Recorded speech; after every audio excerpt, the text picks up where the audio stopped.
Hello and welcome to another episode of A Girl and Her Grandpa, a sports podcast to the generations. My name is Alex Williams. I'm a sports journalist graduating from Howard University.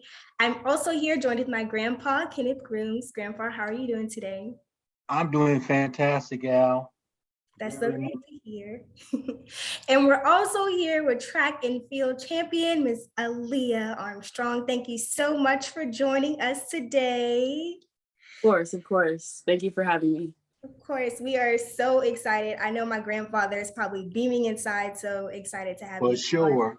This is going to Very be, yes, this is going to be the start of our season 2. And our 32nd episode, we're starting the first episode of season 2 of our podcast. So we are really excited. But just to jump in, one of the first things we're going to talk to you about, I know my grandpa was mentioning Junior Olympics. So if you want to start off, Aaliyah, telling us about, your journey in track and field, I know where you're from, I know, the school you went to, but talk about like your love for track and where that came from. So kind of just starting out, as a lot of people don't know, I played soccer my entire life. So my love for track kind of came from just like knowing how fast I was, and like on the field, I'd run up and down, like they'd send me the ball and I'd just go and sprint. So my mom was kind of like, she kind of threw me in track here and there just to like keep me going, because soccer and track were in 2 different seasons. So I just started to like kind of adapt to like the track side. And then one day, this is a funny story, but I was actually doing a warm-up lap in practice. I jumped over a trash can because I'm very silly. I don't ever take anything serious. So like I jumped over a trash can in practice, and I kind of like hurdled it. I didn't like just normally jump. Like I hurdled it, just like mess around, like, guys, I can hurdle. And then my mom, like, she seen it from across the track, and she was like, she yelled, and she's like, Lily. And I was like, she was like, no, like she wasn't mad. She just wanted me to do it again. And so I did it again. And she was like, you want to try hurdling? And I was like, yeah, because she hurdled a lot in high school and college too. Like she went to school, Mississippi State. So I just decided, I was like, okay, yeah, let's try it. And so we moved. I did a little bit when I lived in California, like maybe like here and there, but we moved. And then that's when, my first track meet out, I ran at LSU, and it was my high school, St. Catherine Jack. So I ran for them. And my first one, like, I actually looked pretty decent. So my mom, like, she just corrected things. And then that's when we went to, we decided to go to represent Great Southwest in like the little, I guess you could say like the national track meet is like where all states go and just represent their state. So I went for Team Louisiana. And that was the first ever race where I got second to a girl that was number 1 in the nation. So I just like, and then I started getting recruited, like, by schools like maybe Baylor and TCU. Like that was my first offers. And then I guess you can say like more in depth, they wanted to keep me for the USATF, like the summer track. So that's when my coach was like, okay, well, I know you represented Team Louisiana, but would you like to take track serious and like try to get a scholarship for it? And I was like, of course. Like my mom never wanted to pay for college, so I wanted to make sure that that was something that she didn't have to do. And so I took it serious, and this was like 6 months in. I went to the Junior Olympics, and we just did what we could. And I went out there and I literally broke the national record and ran 13.3. So like, I think that experience alone, in like with the span of like a few months, I went from like running 13.9 to 13.3, like within maybe a month or two. So like, we knew that I had something special, and my mom was like, let's just keep it going and going and going. So that 13.3 led me to the bigger like D1 schools, like LSU, of course, LSU, Oregon, Texas A&M, University of Houston, just all those big schools. They started coming at me, and that's when we knew like, okay, this is something that's going to take me far. Right. And so when I did that, we just took visits, we went around. I kind of knew I had LSU on my heart, like from but I just sorry. I said, why is that? Yeah. So LSU, my mom would always talk about how she loved LSU because she's from Louisiana. She's New Orleans native. So she always talked about how she loved LSU and how she always wanted to go there, but she just chose Mississippi State. And I knew like from younger, I knew that LSU was like a good track school. Like, yeah, they have other good sports, but I knew like their specialty was really like track and football. And so like, I knew that going there, like I would be one of the top dogs and like they can make me be something. So LSU was my first visit out of all of my visits. And the coach, like he was one of my first ones to come to my home as well. He did a home visit. And I can just tell that he was a man of business and that he was going to get me to not only like a national champion and like, you know, that next level in college, but he said like he's going to bring me on a world stage as well. And so I said that that's something I wanted to do because yeah, my mom don't want to pay for college, but I also want to like be able to replenish all the sacrifice that she did for me because she was a mother that literally gave her all for her kids, her life. You know, she would put herself on the back burner, like I was saying at an award show a few days ago. She would put herself on the back burner, like she would go without meals just so we could have. I think that's something that kind of stuck with me and that kind of made me who I am today and like, you know, just want to be better for her because I've really like over the years, I always wanted that. And that just put like some sort of passion and drive in me. So it's not only the fact that I love the sport so much, but it's the fact that I want to be able to use this to like spread awareness that you can like, you know, change people's lives and give back the people who gave to you. So that's kind of why like I chose LSU because I knew that out of all the schools in the NCAA, like he was serious about what he said. He was passionate and he cares about his athletes. And I just seen that from jump. So I was like, okay, this is the one. Yeah, this is it. No, that's great. And you mentioned the award show. That's where we met you at the Greater New Orleans Sports Hall of Fame. And congratulations again on your award. That was really exciting. Being there, there was like so many athletes, but it was like really beautiful because you had a lot of former athletes come back and talk. You know, like it was just like such a great experience to be surrounded by so many, you know, great people. And you talked about your mom there too. And I thought like listening to you and how you talked about your mom and the sacrifice, like personally, that reminds me of my mom because I know that she has sacrificed so much for my sister and I for us to be where we are, especially two people currently in college. We didn't have a scholarship. So, you know, that's a little bit different. But yeah, if you don't mind, can you talk a little bit about like your mom's journey? Because I know that was something you mentioned too, like she ran track. And so like hearing about that, like what kind of what's something from your heart, like when you listen to your mom talk about it, it was like, okay, this is for sure what I want to do, you know, besides her really wanting to go LSU, where there's certain things that she mentioned of like, okay, I really want to make my mom proud. So I would say the main thing growing up is that she really instilled in us that we have some sort of ability or talent that God gave us. And she didn't know where it came from, but she kind of had that mama's intuition that her kids were going to be something in life, whether it was a professional pianist or a professional track star. Like she knew it was something that we had. And so she always instilled in us that she won't have to pay for college. She won't have to like struggle no more because she knows that we have the ability to bring ourselves to the next level and won't really have to do much. And so from literally like diapers, that's just what she told us. And I feel like me knowing that, it put another type of drive in me because I never had like, as far as everybody in my life, she was the main person that always just believed in me, no matter if I was just like only book smart and had no athletic ability or vice versa. So like, I feel like that was one of the main things that kind of just gave me that drive.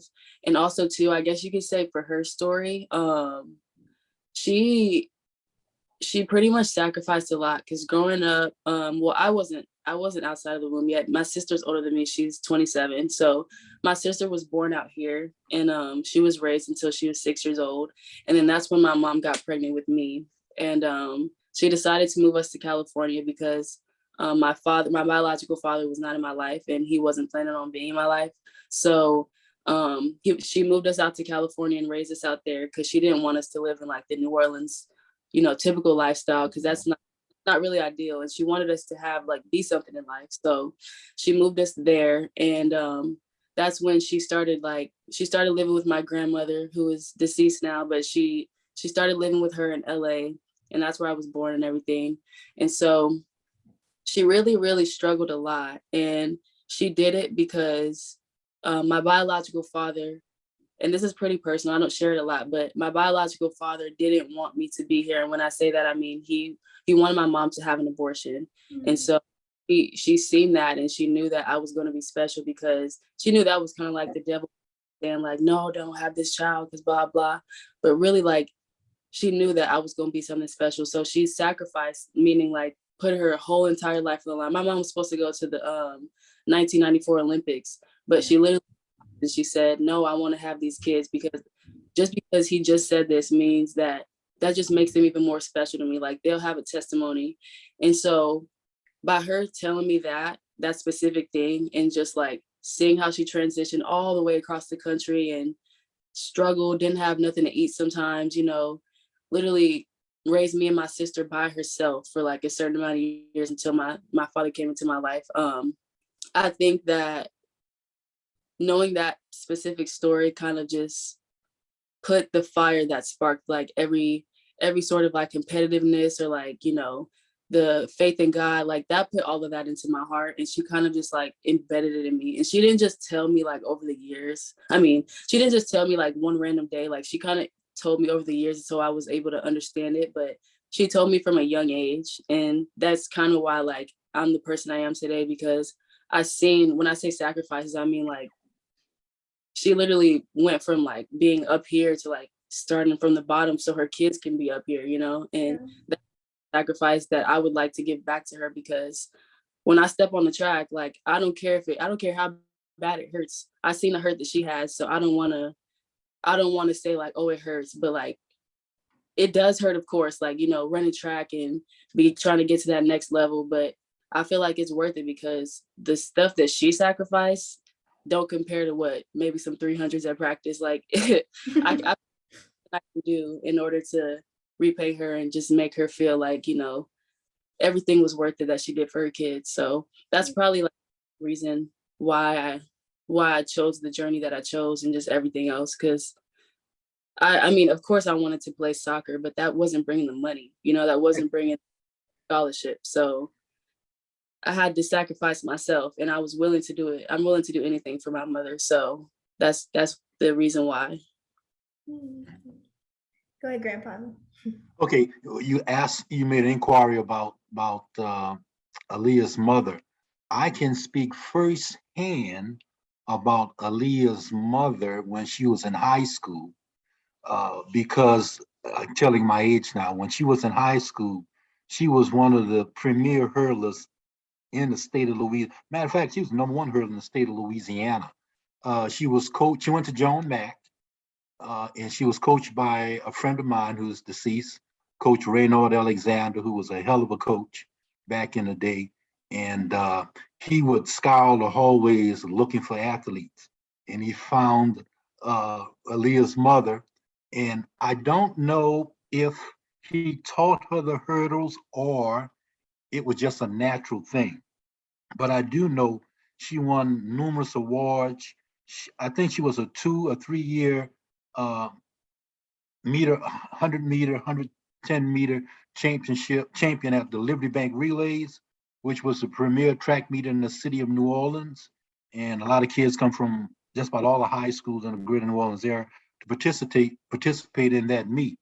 And she was an excellent hurdler.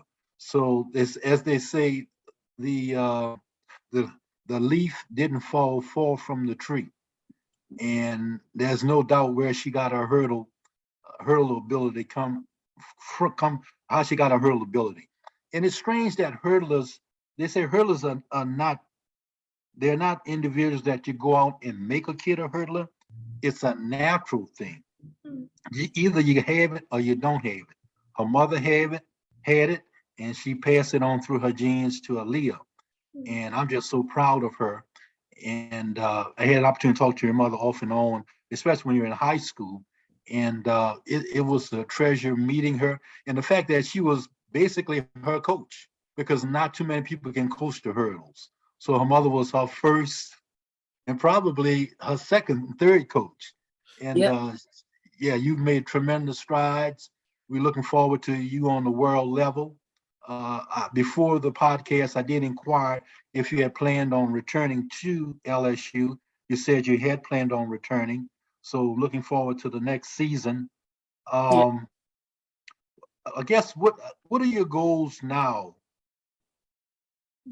Okay, that's a really good question. So I've kind of like pretty much done everything that I have to do on the collegiate level. I mean, Mhm. besides collegiate record, because the wind wasn't on my side when I did Right. run the new collegiate record. But um I would say that obviously that's a goal of mine because I want to be able to like dominate the collegiate track world and just leave my name to where like everybody knows who Alia Armstrong was in college, the LSU star. So that's something that I would like to do. And I feel like there's certain things that I haven't done as far as like, my performance at nationals. Of course I won and I was very, very Yeah. satisfied.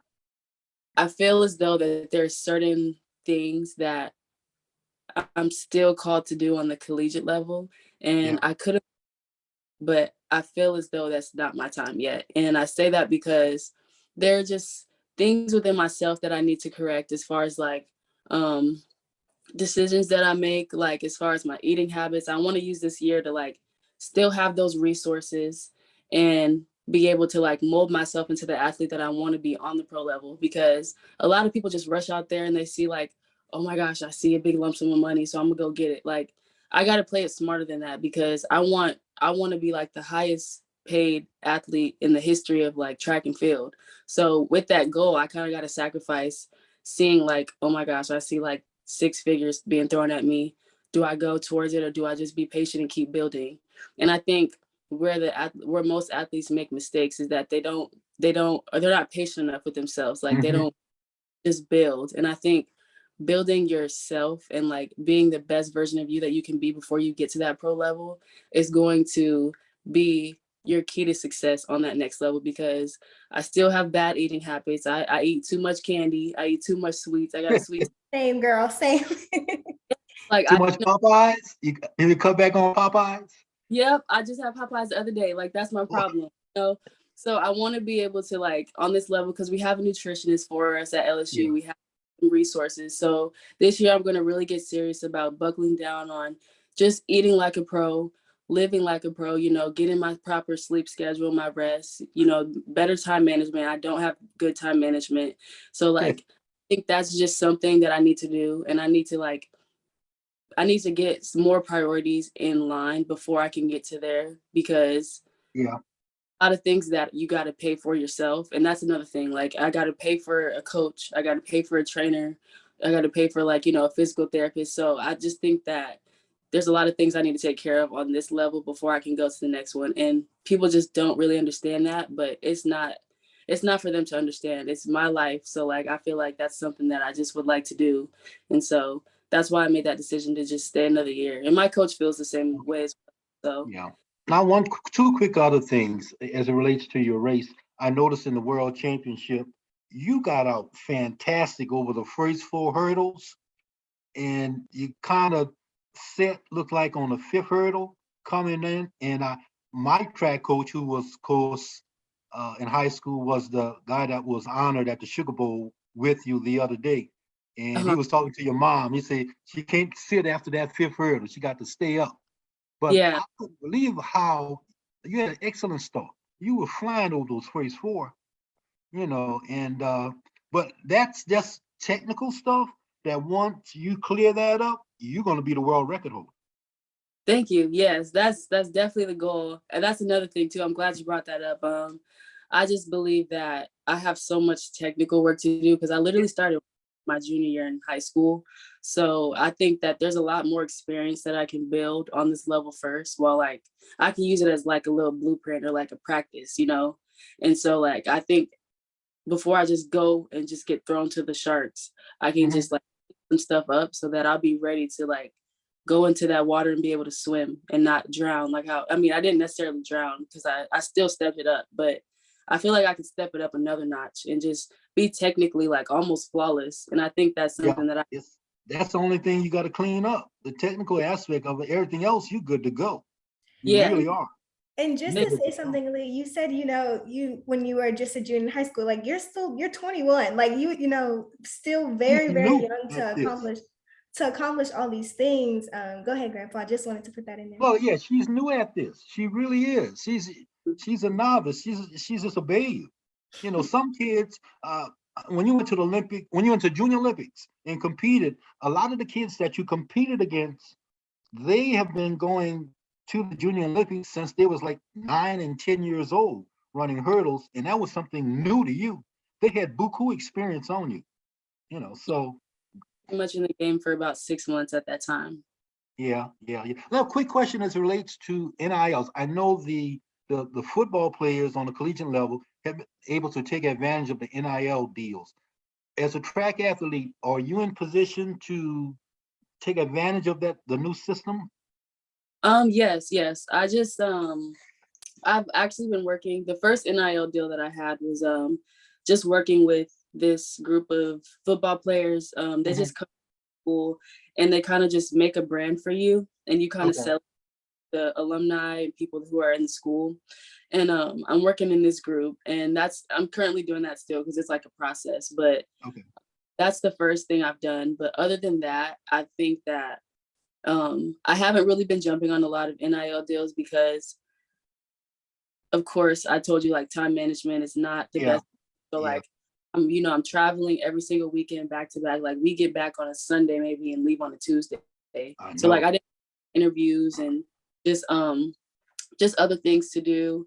And so I guess going into this season or taking this off season, that's when I can start jumping on emailing people and starting to get those Mhm. interviews. So I start working with people, but I'm definitely in a good position to get some NIL deals. I just haven't been able to, especially with school in the picture as well. Yeah.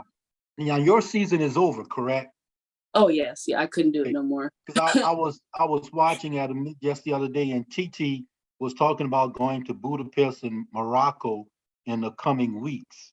And Hmm. I just wondering if you were going to do that, or you were just going to shut it down, get your schoolwork straight, and Yeah, rest and prepare yourself for next season. So that's the deal. Okay, great. yeah, because we start fall training the day after Labor Day. So Mhm. continuing my season would kind of like overlap into fall training. And I just didn't want to do that before my next season. I just want to do everything right before this next season because it's really crucial. Yeah, the most important thing about a track athlete is preparation and rest. Oh, that's 100% true. That's what I, we tell our kids. You got to get some rest. You can't keep running. You right. got to get some rest. You need a break. You deserve a break. Thank you. Yeah, I Yeah. definitely. I was. I wanted to ask you, Aaliyah, because you mentioned LA, and LA immediately I think of USC and I think of Allison Felix. And I wanted to ask you, as a Black woman in sports, like who are some women that you looked up to, whether it was in the track and field space or like, just in sports in general, that like you looked up to, you really idolized and really want to be on. It could even be Serena Williams, because I know a lot of people really look up to Serena and really love her and just the aspect and all she is. I would say when I was younger, I definitely always said I wanted to be like Allison Felix. And even though we don't do the same event, because I was never doing the 400, I'm so sorry. But I always said I wanted to be like her. I was so always inspired by her and just how good she was and how humble she was. Because I'm the same type of athlete. Like I'm very humble spirited, and I seen that she had that in common. And I just always wanted to be like good like her. So like I kind of guess that's where like my humbleness kind of comes from a little bit as well. Just like seeing those humble athletes on top. And another one is probably Sydney McLaughlin. She's a very, very Uh, incorporates God a lot in her sport and in her event and everything, just in her life in general. And that's the type of athlete a lot of people know that, I incorporate God in everything that I do.